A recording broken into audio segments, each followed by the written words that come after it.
त्योहारों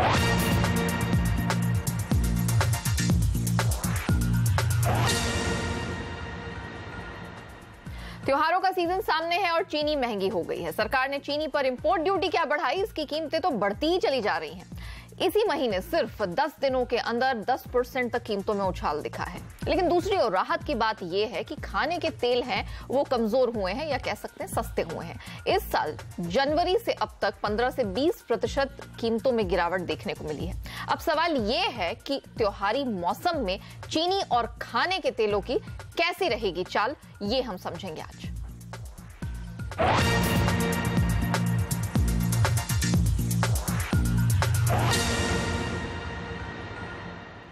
नमस्कार, आपके साथ मैं हूं नेहा आनंद। हमारे साथ जुड़ चुके हैं एसएमसी कॉमट्रेड के research head doctor Ravi Singh और कमोडिटी गुरु जी चंद्रशेखर। हम हमारे इन गेस्ट से बात करें इससे पहले आपको चीनी के मौजूदा बाजार को समझाने में हम थोड़ी सी आपकी मदद करेंगे कि एग्जैक्टली यहां पर हो क्या रहा है। अब दिल्ली हो या फिर मुंबई, चीनी की कीमतें हाजिर में 4000 रुपए के पार निकल गई हैं।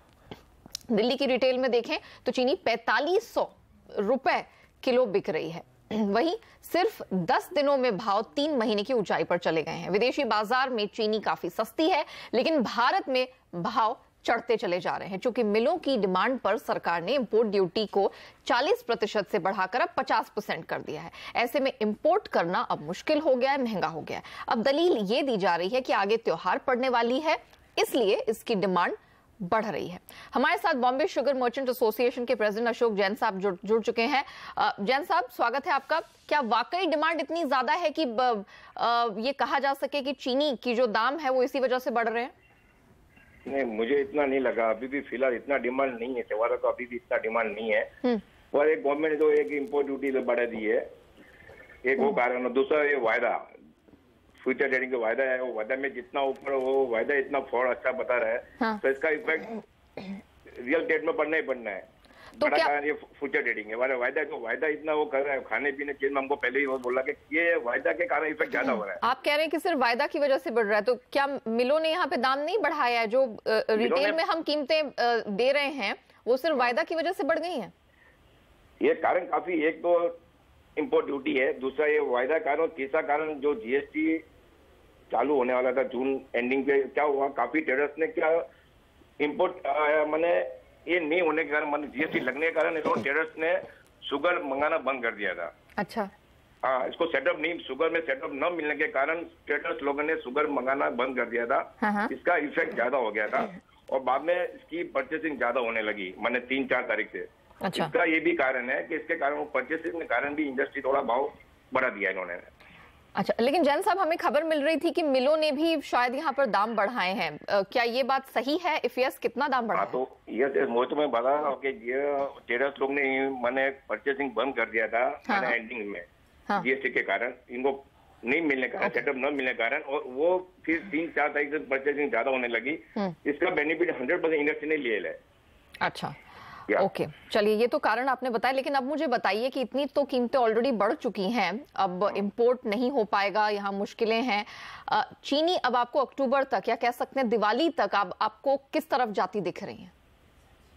सर, मैं ऑलरेडी 2 रुपया पर केजी, 2 से 2.5 रुपया पर केजी बढ़ चुकी है।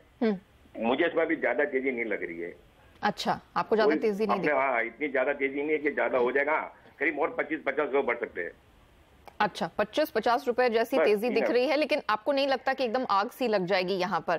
चलिए जैन साहब, मुझे नहीं लग रहा है जी, ऐसा कुछ कारण नहीं दिख रहा कि आग जैसी लग जाएगी। बिल्कुल बिल्कुल, शुक्रिया जैन साहब हमारे साथ जुड़ने के लिए और अपनी राय रखने के लिए। चंद्रशेखर जी, अब आपको इस चर्चा में जोड़ूंगी। सप्लाई की स्थिति हमारी अच्छी है मार्केट में, बावजूद इसके हम देख रहे हैं चीनी एकदम से भाग गई है। तो पहला तो ये सवाल कि क्या ये टिकाऊ है?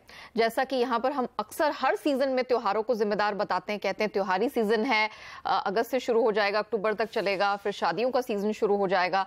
अगर ये दलील लेकर चली जाए, आपको क्या लगता है दिवाली तक हमें और महंगी चीनी के लिए तैयार रहना चाहिए? मैं आपको सही सुना तो आपने बताया कि सप्लाई सिचुएशन काफ़ी अच्छा है।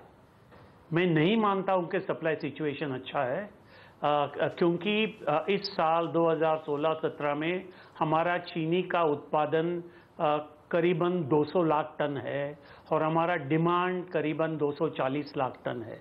Therefore, there is a demand supply mismatch. Opening stock जो है वो खपते जा रहा है। इसके वजह से आपका चैनल में मैंने कई बार बोला हूँ, लिखा भी हूँ, इसके वजह से सरकार ने 5 लाख टन का इंपोर्ट परमिशन दिया है। उसके बावजूद भी अब चीनी के भाव बढ़ने लगे हैं। इसके बारे में भी मैं पहले ही बोला था कि फेस्टिवल सीजन, त्यौहार का टाइम में ज़रूर चीनी का भाव बढ़ेगा, क्योंकि सप्लाई सिचुएशन काफ़ी टाइट है। आगे जा कर के 2 महीने में मैं और भी चीनी में तेज़ी देख रहा हूँ।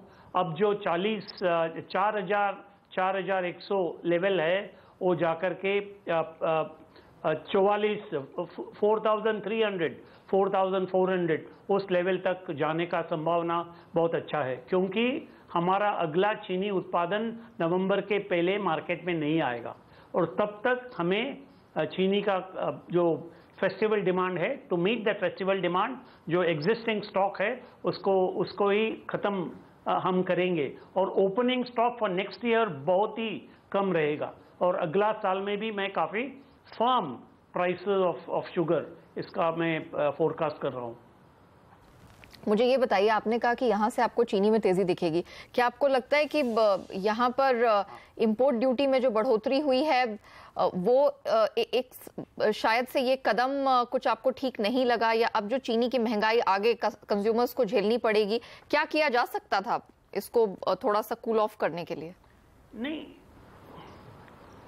इंपोर्ट ड्यूटी का कोई बड़ा असर मार्केट में नहीं पड़ा है, क्योंकि 40% से 50% किया हुआ है।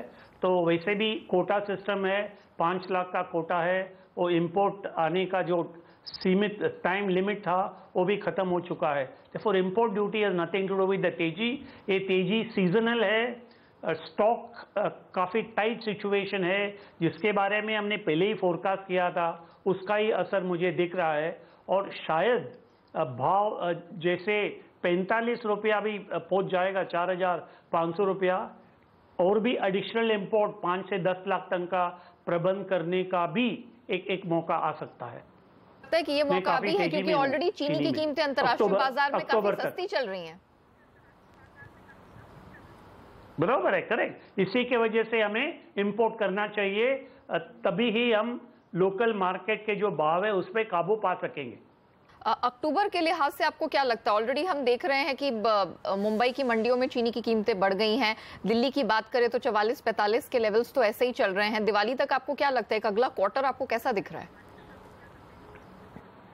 हाँ, वही बोल रहा हूँ मैं, अगला क्वार्टर काफ़ी market will be very firm with strong upside buyers, और होलसेल में it will be definitely 4,500 rupees, and आगे जा कर के नवंबर, दिसंबर, जनवरी में ज़रा सा दबाव आएगा भाव में, क्योंकि that is a peak crushing season और सप्लाईज रहेंगे देश में। उसका बाद again I am expecting a jump in prices from March 2018। उसका बाद दोबारा एक तेजी आएगा, अभी से लेकर के अक्टूबर तक एक तेजी आएगा, फिर भाव जरा घटेगा बिकॉज ऑफ डोमेस्टिक प्रोडक्शन और सप्लाई आप कह रहे हैं कि ये सीजनल हम मूव आता हुआ देख रहे हैं और अक्टूबर तक चीनी की कीमतों का बढ़ना तय है। रवि, मैं आपसे समझना चाहूंगी, हमारे साथ ट्रेड बॉडी के अशोक जैन साहब थे, वो नहीं मानते कि बहुत ज्यादा तेजी होगी। कमोडिटी गुरु मान रहे हैं कि यहाँ से एक सीजनल तेजी बनती है। बेशक त्योहारों में चीनी की डिमांड रहती है और ये हर सीजन में हम देखते हैं। पहले ही कीमतें ऑलरेडी बढ़ चुकी हैं। चार्ट्स और फंडामेंटल्स क्या कहते हैं चीनी के? आपको क्या दिख रहा है आउटलुक? देखिए नेहा जी, यहाँ पर अगर फंडामेंटल देखें तो अभी जो कीमतें बढ़ी हैं उसके पीछे एक बहुत बड़ी वजह है। एक तो पहला है कि जीएसटी लागू होने के वजह से बहुत से स्टॉक्स नहीं परचेज किए जा रहे थे, जिससे मार्केट में थोड़ी सी सप्लाई कम हुई, लेकिन वो अब ईज ऑफ होता हुआ नजर आएगा। दूसरी तरफ है कि हमारे यहाँ पर अभी हिंदुओं का त्यौहार जो चल रहा है, जिसपे कांवड़ खास तौर से रोडों पे होते हैं, उसकी वजह से भारी व्हीकल जो होते हैं उन पे रोक लगी होती है। तो ये 1 महीने मंडियों में सप्लाई काफी कम होती है, जिसकी वजह से आपको चीनी के भाव इतनी तेजी से बढ़ते हुए नजर आए। और चूंकि पिछले हफ्ते सरकार ने ये डिसीजन लिया कि 40% से इंपोर्ट ड्यूटी बढ़ा के 50% कर दे रहे हैं, तो ये सब थोड़ा सा चीनी में तड़के की तरह काम कर रहे हैं, जिसकी वजह से चीनी के भाव इतने बढ़े। अब दूसरी तरफ अगर आप देखें तो हमारे यहाँ पे चीनी का स्टॉक सफिशिएंट है, लेकिन अभी जो पूरा वैल्यू अगर आप देखें तो थोड़ा सा, चूंकि यहाँ पर अब आगे दिवाली और राखी अभी आने वाली है, फिर आगे दिवाली है और दिवाली के बाद फिर मैरिज स्टार्ट हो जाती हैं, तो ये सीजन जो होता है वो पीक चीनी का यूजेस का सीजन होता है, जिसकी वजह से चीनी के दाम बढ़ते हैं। अब भाव की बात करें तो चूंकि अभी 10% भाव बढ़ चुके हैं, तो यहां से मुझे गुंजाइश तो लगती है कि आने वाले टाइम पे आपको 3 से 5% तक भाव और बढ़ सकते हैं, यानी कि मैक्सिमम भाव जो आपको अक्टूबर तक या नवंबर तक देखने को मिलेंगे वो 48 रुपए किलो तक जा सकते हैं चीनी के रिटेल मार्केट में। और जहां तक वायदा बाजार की बात है तो आपने देखा होगा कि एनसीडीएक्स में वॉल्यूम 0 है। अभी एक वो इससे पहले कह रहे थे जैन साहब की वायदा बाजार की वजह से चीनी बढ़ रही है। मुझे लगता है जब ट्रेडिंग नहीं हो रही तो वायदा बाजार से, बल्कि वायदा बाजार में तो सस्ती है, 3600-3700 के रेट के बाद काम नहीं हो रहा, कारोबार नहीं हो रहा, लिक्विडिटी नहीं है। तो ये फंडामेंटल अगर आप रीजन देखें तो मुझे यहां पर ये दिखाई देते। दूसरी तरफ एक और इंटरनेशनल रीजन देखें तो ब्राजील में चीनी की पैदावार कम हुई है और वहां पर जो वेदर था उसकी रिपोर्ट बहुत अच्छी नहीं थी, तो इसकी वजह से अंतर्राष्ट्रीय बाजारों में भी बढ़े, जिसका एक इंपैक्ट यहां पर देखने को मिला। अब अगर आप नवंबर, दिसंबर और जो आप जनवरी की बात कर रहे हैं तो वेदर हमारे यहाँ पे 95% से ऊपर है, तो मुझे लगता है कि भाव ईज ऑफ होते हुए थोड़े नजर आएंगे। लेकिन अक्टूबर से पहले आपको वो जो तेजी है, यानी कि आप मान रहे हैं कि दिवाली तक आने वाले कुछ महीनों में चीनी का महंगा होना तय है, लेकिन खाने के तेलों का दाम गिर रहा है। कितनी राहत की बात है, ये आउटलुक इसका क्या रहेगा त्योहारी सीजन में, ये सब हम जानेंगे एक छोटे से ब्रेक के बाद।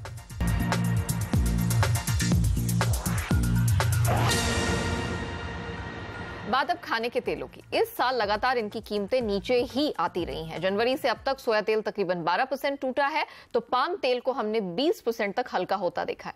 गौर करने वाली बात यह है कि तिलहन की बम्पर पैदावार के बावजूद इस साल खाने के तेलों का जो इंपोर्ट है वो कम नहीं हो सका है। ऊपर से डॉलर के मुकाबले रुपए की जिस तरह की स्ट्रेंथ हमने देखी, तकरीबन 5.5% तक रुपया हमने मजबूत होता देखा है। ये सब फैक्टर्स हैं जो कीमतों पर प्रेशर डालने का काम करते रहे। हमारे साथ तेल कारोबारी के गोयल साहब जुड़ चुके हैं। गोयल जी, स्वागत है आपका। तेल के दाम आपके अनुसार, आपके हिसाब से क्यों गिर रहे हैं? तेल के दाम काफी हद तक ज्यादा नहीं गिरे हैं, ऊपर में 7 से 8% का मंदा आया है तेलों के दामों में, पर अब मार्केट यहाँ ओवरऑल स्टेबल हो गया है, क्योंकि न्यू क्रॉप आने में अभी 2.5 मंथ है, 3 मंथ है। अभी इस वक्त एडिबल ऑयल के प्राइसेस जो स्टेबल हो गए हैं, तो हम जो गिरावट का रूप देख रहे थे अब नहीं है, बल्कि सीजनल डिमांड आने का टाइम हो गया है फेस्टिवल्स का। अगस्त की बड़ी फेस्टिवल्स डिमांड आने वाली, तो इस लेवल पर बड़ी डिमांड आएगी तो प्राइस स्टेबल्ड है, तो हमें यहाँ से उल्टा तेजी दिखाई देती है लगभग 3 से 4% की। हमारे को लगता है कि मार्केट यहाँ से अगेन इंप्रूव होना चाहिए। इम्पोर्ट जो है, जो एडिबल ऑयल का इम्पोर्ट है वो लास्ट ईयर के इक्विवेलेंट ही रहा है, क्योंकि डोमेस्टिक क्रशिंग उतना ही है जितना लास्ट ईयर था। इंडिया में प्रोडक्शन वीक होने की वजह से डिमांड इंपोर्ट रेगुलर सेम बना हुआ रहता है जी। नहीं, लेकिन अभी हमने देखा है इंपोर्ट की स्थिति काफी, यहाँ पर उत्पादन की स्थिति काफी बेहतरीन दिखी है। आगे भी हमने देखा है कि हमारा जो ये एकरेज के नंबर्स निकल कर आ रहे हैं वो इतने पिछड़े हुए नहीं, इतने खराब नहीं है। अभी इसे देखते हुए आपको क्या लग रहा है, क्योंकि इंपोर्ट्स हैं बिल्कुल पिछले साल जैसे ही हैं, तो ऐसा क्यों?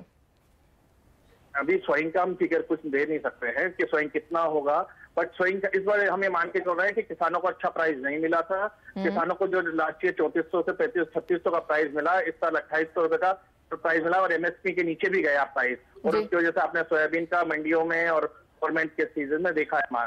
तो अब हमें लगता है इस साल जो 20 से 25% जो है सोइंग का क्रॉप कम होगा, तो उसका इम्पैक्ट हमारे को आने वाले टाइम में मिलेगा। अच्छा, गोयल साहब शुक्रिया हमारे साथ जुड़ने के लिए और अपना पर्सपेक्टिव रखने के लिए। चंद्रशेखर जी, हमने यहाँ पर काफी सारे तेल के प्रोसेसर्स से, क्रशर्स से बात की थी। इंडस्ट्री की दलील थी कि दाम कम होने की वजह से जो किसान हैं वो सोयाबीन उन्हें बेच नहीं रहे हैं और इसलिए उनके ज्यादातर प्लांट्स मार्च में ही बंद थे। लेकिन आपको क्या लगता है इस दावे में कितना दम खम है? क्योंकि किसान से जब हमने बात की तो वो इसी बात को लेकर आंदोलन कर रहे हैं कि उनके प्रोड्यूस को खरीदने वाला सामने कोई नहीं है। इसमें दो चीज है। हमारा देश में अनसोल्ड स्टॉक काफ़ी पड़ा है, उसमें कोई शक नहीं है, मगर डोमेस्टिक फैक्टर्स और इंटरनेशनल फैक्टर्स दोनों इस में जुड़े हैं, क्योंकि हमारा तिलहन और खाद्य तेल और तिलहन का जो बाजार है वो विश्व बाजार से पूरी तरह जुड़ गया है। Our market is integrated with the global market. काफ़ी हद तक ग्लोबल मार्केट का जो भी असर है हमारा मार्केट में दिखाई दे रहा है। सबसे पहले बात यह है कि विश्व बाजार में काफ़ी क्या बोलूं, कमजोरी है खाद्य तेल में और तिलहन के भावों में।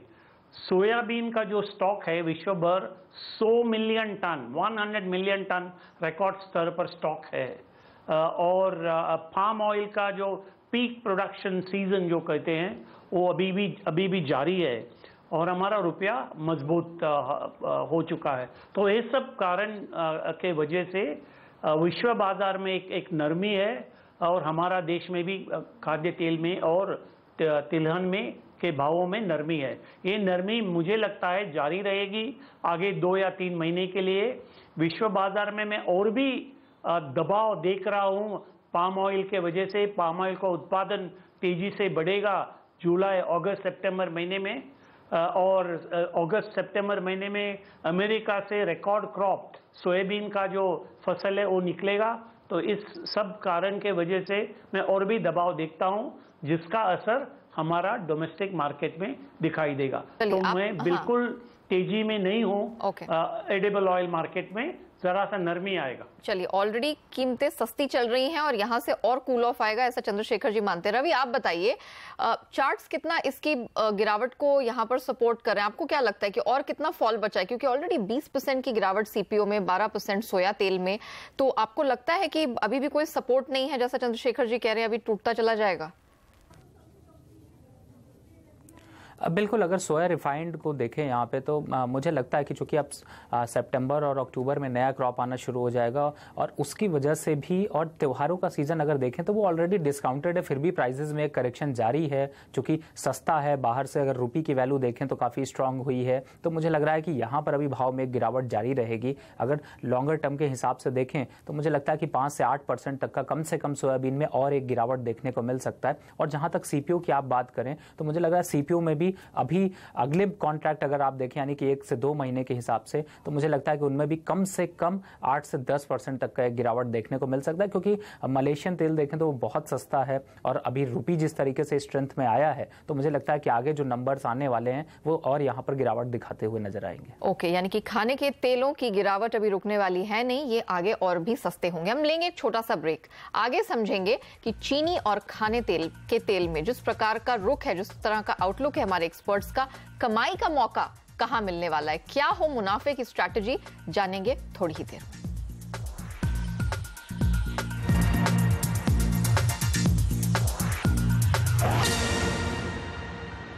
तो खाने के तेल और चीनी, कौन दिलाएगा आपको मुनाफा? रवि, आपसे समझना चाहेंगे, एडिबल ऑयल या फिर चीनी, इन दोनों में से आपका बेट किस पर रहेगा और क्या रणनीति आप बताएंगे?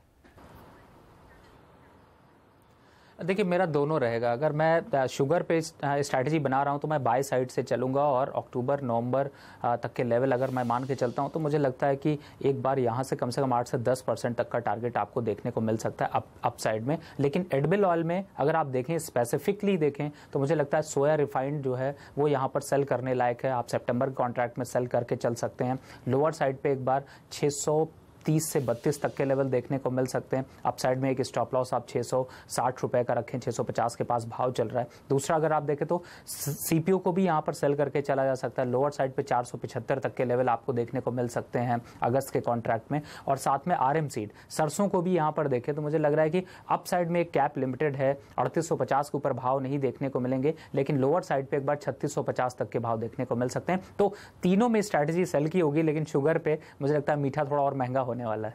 क्या रणनीति होगी, किस लेवल पर आप एंट्री पसंद करेंगे? देखिए, वायदा बाजार में चूंकि वॉल्यूम नहीं हो रहे हैं, ट्रेडिंग यहाँ पर अभी रुकी हुई है। अगर वॉल्यूम ओपन होते हैं और अगर भाव इसके 3700 और 3800 के पास होते हैं तो मुझे लगता है बाय करके चलना चाहिए। वायदा बाजार में भी एक बार चीनी के भाव 4000 से 4100 तक के देखने को मिल सकते हैं।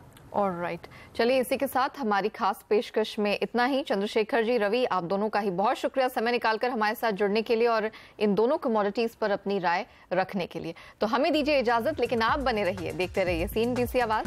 नमस्कार।